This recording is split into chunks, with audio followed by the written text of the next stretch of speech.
Bonjour.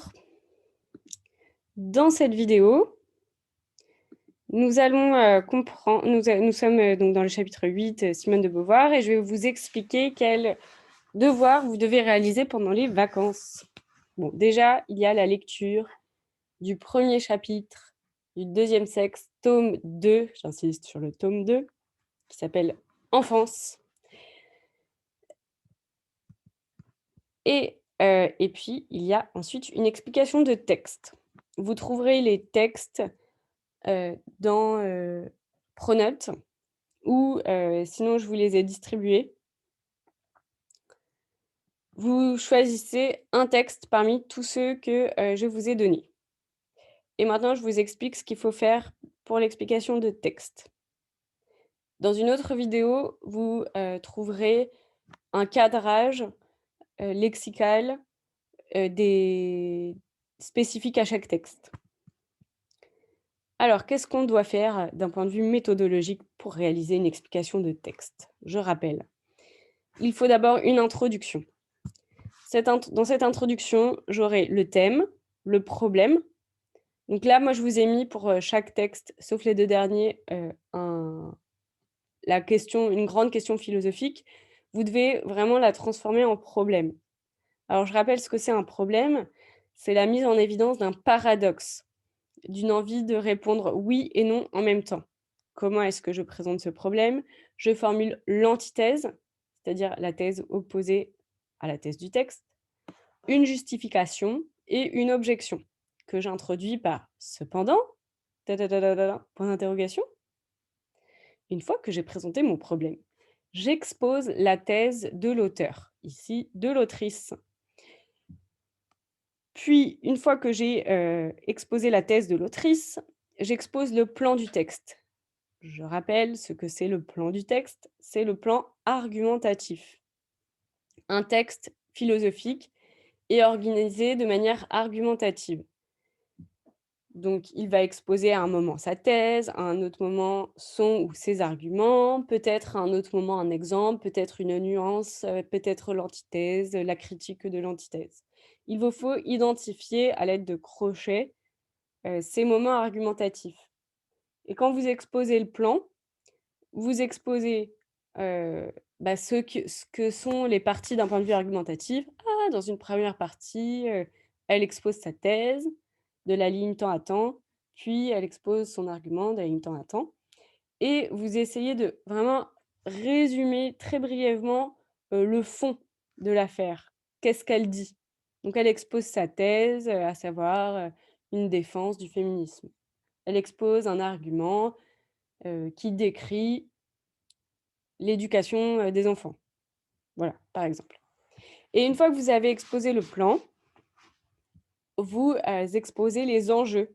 Vous montrez pourquoi c'est important de réfléchir à cette question ou quelles sont les implications pratiques, qu'est-ce que ça change dans nos vies, de répondre de telle ou telle manière à cette question, ou pourquoi c'est une question qui concerne tous les êtres humains.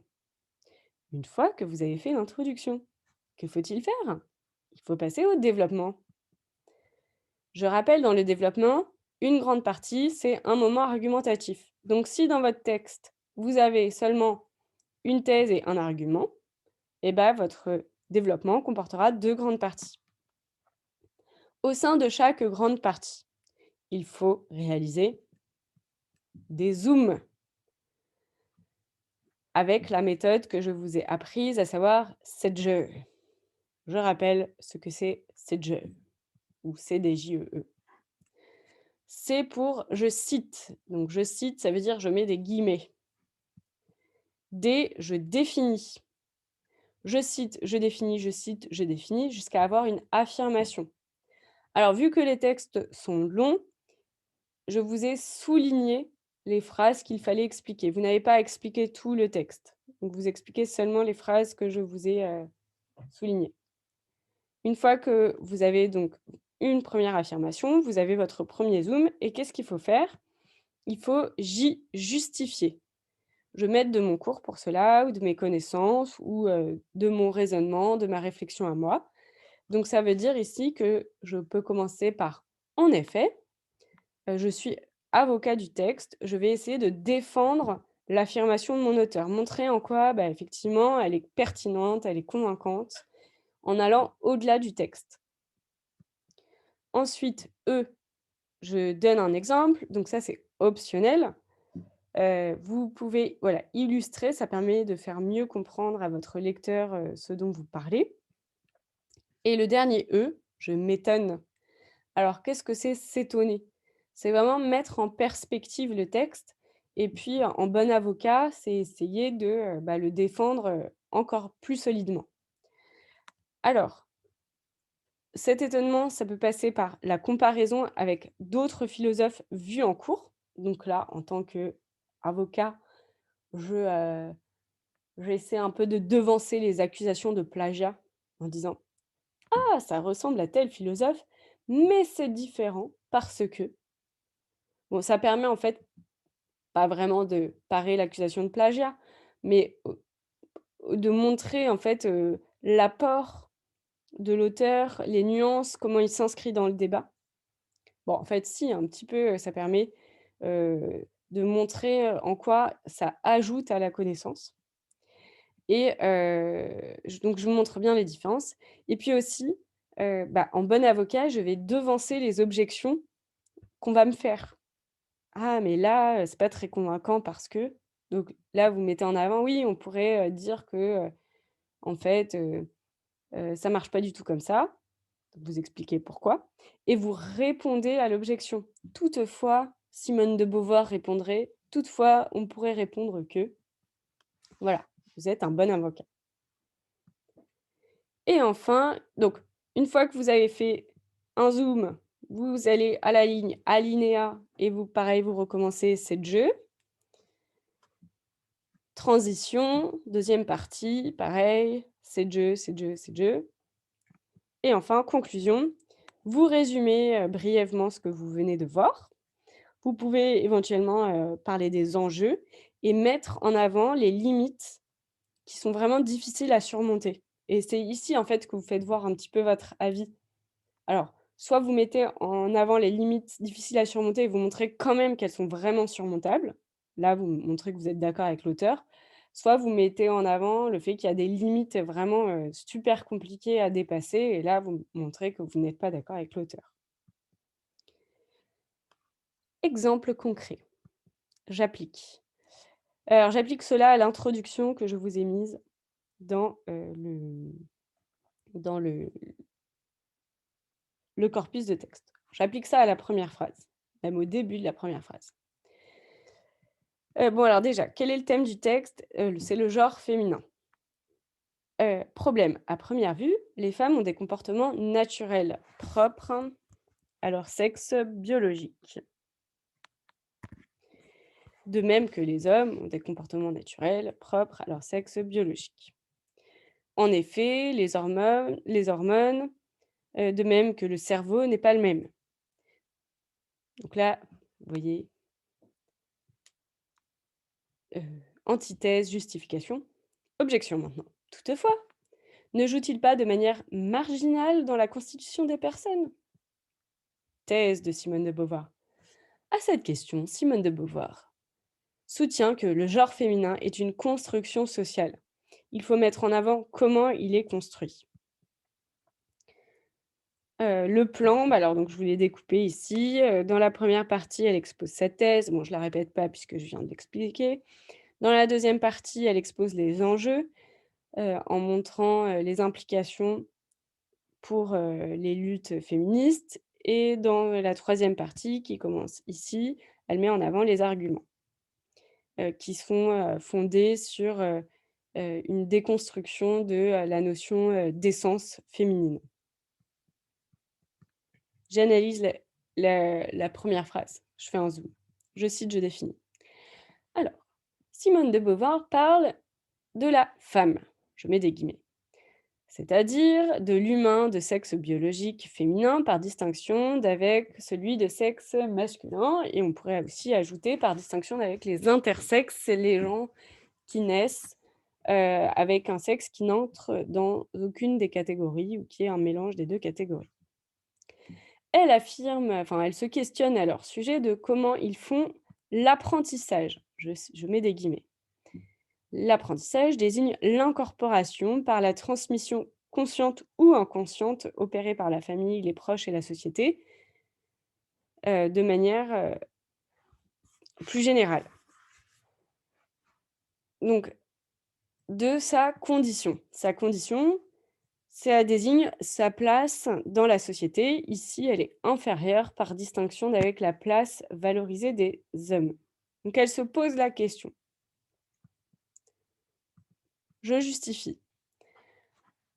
En effet, ce passage présuppose que les femmes apprennent à être inférieures, par distinction d'avec le fait d'être inférieures par nature.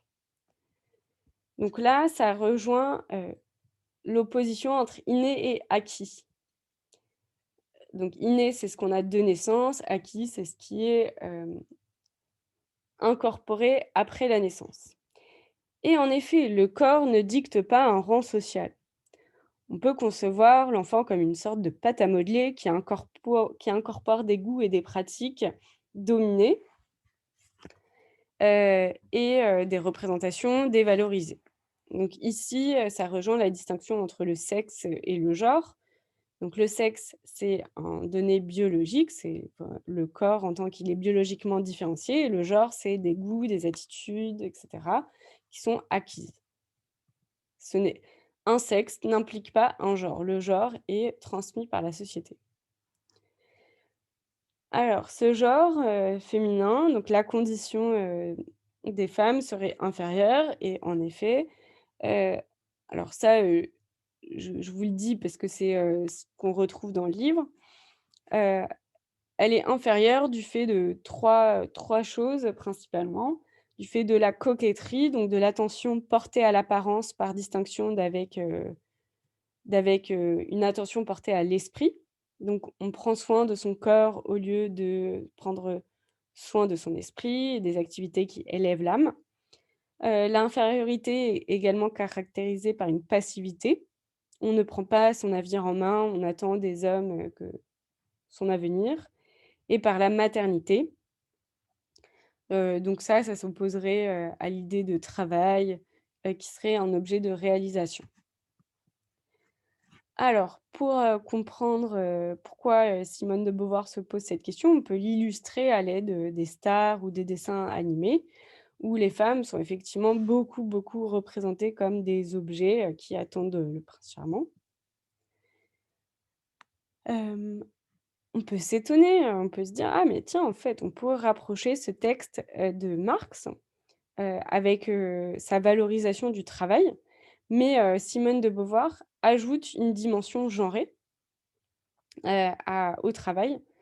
Le travail, c'est, le travail qui est reconnu à l'extérieur, qui se distingue du travail domestique et le travail domestique, semble être dévalorisé par Simone de Beauvoir.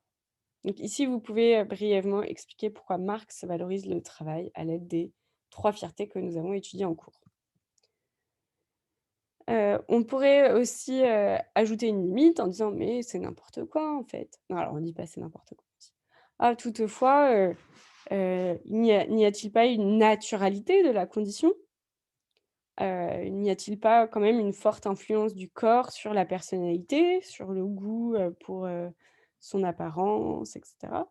Ou en tout cas, par exemple, pour la maternité? Eh bien, Simone de Beauvoir répondrait sans doute que oui, peut-être qu'il y a des différences biologiques, mais elles jouent à la marge, voire peut-être pas du tout, en fait, dans la constitution de la personnalité. Voilà, j'espère que cette petite vidéo vous aura aidé. Vous pouvez maintenant passer, aux vidéos particulières, au texte que vous avez choisi ou explorer plusieurs vidéos pour voir, quel texte vous voulez choisir.